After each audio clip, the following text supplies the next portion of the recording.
માંગરોળ તાલુકાના આશા વર્કરોની રિફ્રેશર તાલીમ યોજાઈ.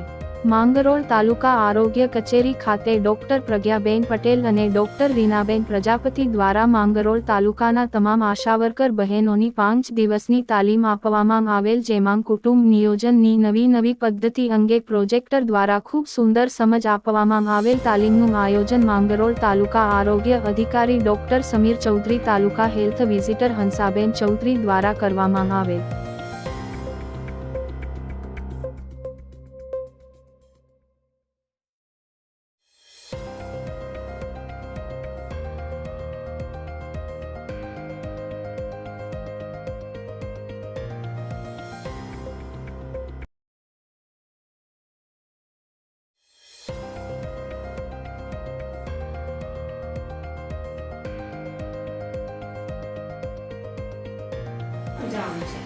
કે જે વ્યક્તિએ બાળકને જન્મ આપ્યો હોય તો એના માટે જ આપણે ગાળા પદ્ધતિ અસ્તિત્વમાં લાવી છે ને, હા ને? એમ આપણે જોઈએ પ્રમાણે